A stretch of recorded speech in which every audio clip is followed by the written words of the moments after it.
Welcome to Pages and Partners, a Muncie Public Library podcast. Discover the library through our history, buildings, staff, programs, and partnerships. Join us as we explore what makes Muncie Public Library an important part of our community. Thank you for joining us for Pages and Partners, a Muncie Public Library podcast. My name is Gabby Sandefer, and I am the Great Achievers Supervisor at Muncie Public Library. And my guest today is Tenisha Harris, the Centennial Library Manager. Today we're going to be talking about the Centennial Library, one of the branches of Muncie Public Library's systems. So tell us about your library. Why should people visit your library? The reason people should visit our library is because we are unique to the library. With our library, we serve patrons that need technology help. We offer a variety of technology here at the building, and not just offering technology, we make it available for people that need assistance with technology to get the help that they need, even to try out things before they buy it themselves at home. That is really interesting. So what are some of the things people can try out here? Well, we have 3D printers. We have heat press. Oh, wow. We have our regular computers. We have sound equipment that's used through our iMac computers. We have a small studio. We have gaming PCs. We have PlayStation, Xbox, Nintendo Switch. You name it, it's probably in this library. That is so cool. Well, and I think that's interesting because a lot of people, when they think of a library, the first thing they think of is books. And so for you to have all of this technology available for people to check out or to try out is really neat. And I also want to highlight, we're actually filming this right now in our Centennial Library, and we have a whole setup here. So, and I've been in that recording room before, and it is super cool. We have basically a miniature studio to record in. So, can you share maybe a memorable story about this library that has positively impacted someone's life? Or it could be like a touching or inspiring interaction you've had with a patron, because you guys get a lot of people coming through this specific branch, if I am not mistaken. We get all kinds of people, but my biggest memory, or that makes me smile the most, is there was a senior lady. She came in and she was just kind of looking around at the things we offered, and she noticed that we had a scanner to scan pictures in, and she said, "But I can't do anything like that." And I told her, I said, if you just give us a try, give us 1 week and a try. By the end of this week, you'll be able to do this on your own. And she said, no, I can't do it. I said, just give us a try. And I convinced her to come back in and try. And she brought her pictures and she came back in. By the end of the week, she was able to do everything she wanted to do. And it made my heart happy. Oh, yeah. Because first of all, she was a senior, and seniors struggle so much with technology. Especially with how rapidly technology has expanded, even within the last 20 years. I remember, I was born in 96, and I can literally remember VCRs, DVDs, streaming, and all of that has been within 20 years. That's overwhelming for people. Yeah, and even with that story, it's awesome because at that time she did pictures, and she just wanted to create a slideshow for her pictures. But now there's the technology where we have here where we can do VHS to DVD, we can do cassettes to gosh, I just lost the word. Would it be cassettes to DVDs, maybe? Digital. Oh, digital. So a whole digital file. Yeah, that's so you really can do neat. a digital file. So you can do cassettes, you can do vinyl, and you can do VHS all to digital. So that is something that we've expanded. And also with with technology, we're constantly evolving, so we constantly have to stay on top of it, and constantly want to make it easy for people to do things. And that's the biggest thing, is not to make it a barrier for people because they feel like it's too hard or there's too many steps. We hear so many times that seniors say, my grandkids are not patient to teach me. And then we have Book a Tech Tutor so that they can sit and they can work with our digital mentor, Stuart Cotton, one-on-one for an hour at a time and learn what they need to learn. And so many of our seniors really enjoy doing that. I have noticed that is super popular. We have Stuart come to the Marion Hunt branch twice a week, and there are people that wait outside the door for him. I mean, he is so popular, and that service is a really big deal that you guys do, because there's not a lot of people who are patient to work with, elderly communities that need this help so that they can stay connected with their family, so that they can preserve memories. Because when you preserve those pictures, you don't have to worry about water damage or light damage. Like, they're just there forever. So, but the seniors love Stuart, so he's a precious commodity for the library. I love that. And I actually want to share a memorable story about the Centennial branch. So when I was in college, I had a practicum where I went to a local elementary school that was nearby, actually right across the street from here. And there was one day that I was frantic. I had forgotten to print something. And I was losing my marbles because I needed it for this exact lesson. I ran into this library. I was 20. And it was before I even knew I would ever work here. And I ran in and I ran to the woman at the front desk and I went, "Do you guys have a printer? I need help." And she was so sweet and nice. I can't remember who it was, but they very calmly went, "Of course we have a printer. What can I help you with?"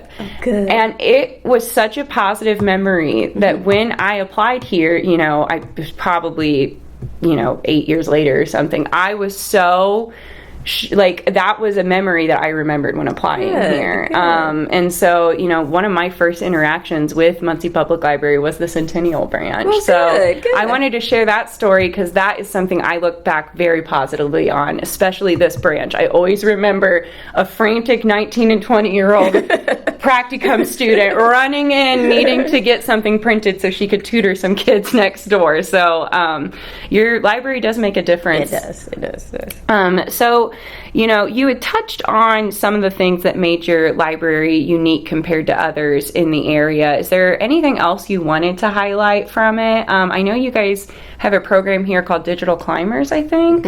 We have Digital Climbers is a STEM-based program that allows kids to learn by play, basically. The kids really enjoy that because you got your snap circuits and your things, and it actually gives them life skills or job skills to be able to do the Digital Climbers program. We also have we also do game night with an officer. Oh, how exciting. That program allows us to interact with the police, and for this community, that's big. Because the kids don't have really positive experiences with police. And by us bringing them in, that allows them to be open and to relax and to be able to talk to the police, so they're not afraid of them. And if they ever need them, they know who they can come to. Because they're not only getting the interaction, they're actually getting their names, and they're actually being personable with the police officer. Well, and that type of community engagement on both sides has been proven to make communities feel more connected and safer and stuff like that. So that's really neat that you've been able to host that here and provide that space for two different groups to come together and have a fun, relaxing time playing games. So that's really neat. Do you have any other creative or unconventional services you want to highlight? We also go to Cedar Creek Assisted Living once a week and help the seniors there with technology. That has become an asset the seniors look forward to. Stuart actually going there and helping them with everything that they need, because he's open to whatever they need in technology. There's also we also offer like an art tablet for people who draw.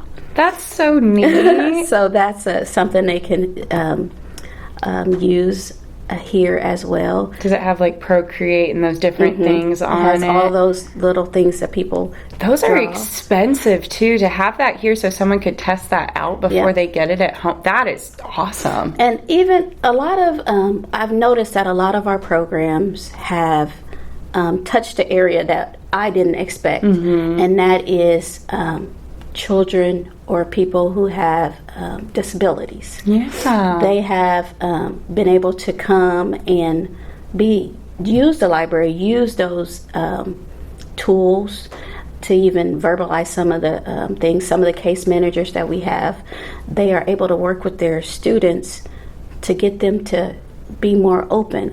There's one kid, I have to tell you this, there's one kid who does, we have karaoke night here, and there's one boy who when he first came, he did not speak to anybody, he did not talk to anybody, he did not like interact. He just wanted to play Minecraft, and that was it. Minecraft's pretty fun. I mean, I get it. Respect. Like, some days I just want to play Minecraft and not do anything. Yeah. But, yeah, on a karaoke night, we want to get him involved. Get excited. So he started getting up and doing karaoke. Now, nobody expected him to start doing this, but he does it so much now that he's expecting to be at karaoke. He prepares a song. He asks me all the time, Miss Tenisha, when's karaoke? Oh, my heart! So he looks forward to doing that. Considering where he came from is huge for him, because he didn't speak to anybody. He didn't talk. Well, and that really highlights how you have made this a very comfortable place for people to come, where they feel like they can, try out things and go outside their comfort bubble. Yeah. And that was one thing I wanted to. I don't want anybody to feel like when they go somewhere, that we're standoffish. We're just, you're going there, you're going to do that yourself. No, we want to be hands-on. If you need help, we'll help you. If you want us to back off, we'll back off. But we want to be proactive. Where you need us, that's where we want to be. So that is big. And fortunately, we've had a staff to do that. So. Yeah. Well, I love that karaoke story. That makes my heart so happy, just to know that you have made this such a comfortable place for all people from all walks of life to come, whether it is a small child or whether it is, all the way, someone in a retirement home. Like, right. You have really hit all different spectrums of, people. So, my last question I have for you is a little bit more focused on you now, as opposed to the Centennial branch. Tell us about your library career, Tenisha. How did you end up working as the technology branch manager, of the technology building? Well, it's a funny story. I actually came to the library through a program that you had to volunteer because I was on assistance. And when I came here, I started out cleaning as the janitor, as one of the people who clean up the building. And even doing that, I began to meet people, and I met a person in HR, and she was asking me my skills, and I started telling her about all the things I did, and I ended up getting a job in the technical services department. Wonderful. And when tech services, we went through some changes through the library, and from tech services, I went over to Carnegie Library. You were at Carnegie? I never knew that. I did research, and I loved it. I really loved it over there. I think every librarian, like every type of library person, there is something about research that's so fascinating, especially looking at the history and stuff.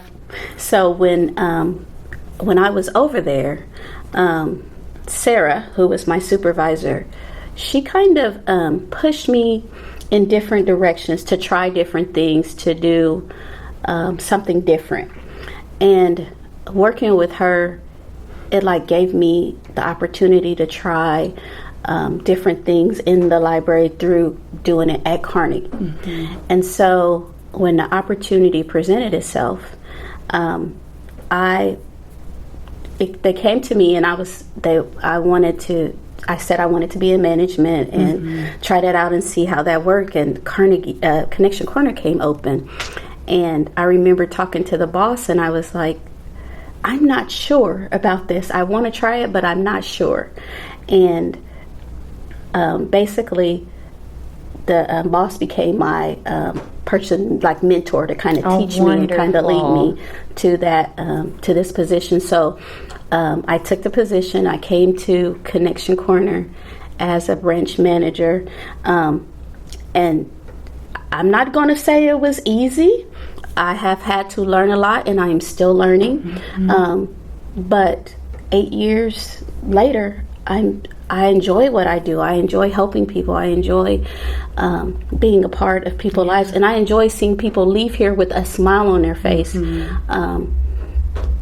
Some days it's harder than others, but I really appreciate that people can come here and feel free to do what they need to do, or learn what they need to learn without the added fees and pricing and all that extra stuff that goes along with it. But for me, libraries, it wasn't something I had on my radar. But it ended up being where I needed to be. So that is an amazing story, and the fact that you worked your way up. You started from still a public facing service, but working in our custodial services all the way up. And I love that you were able to find support here. I want to highlight that, having a mentor is a huge thing. I don't think people realize, my supervisor at the library is a mentor for me too. Especially, people don't realize that supervising is its own beast, and it's both good and it's challenging. There's a lot of positives, and there's a lot, I get to be a mentor for people, but on top of that, it's always my circus, it's always my monkeys, it's always I have to handle all of this. So that is a beautiful story. Thank you for sharing that with us, and we are so happy to have you at our Centennial branch. I mean, you have made really positive changes and have really established quite the community here. So thank you for being, a public servant for everyone. You have provided a very safe space for people to come where they can learn, where they can be challenged, where they can participate in different activities and technology that they may not normally. So before we go, is there anything else you want to share about your branch, about your library career, or things of that nature? I want to make sure to point out about Connection Corner Centennial Library. We will be having a name change.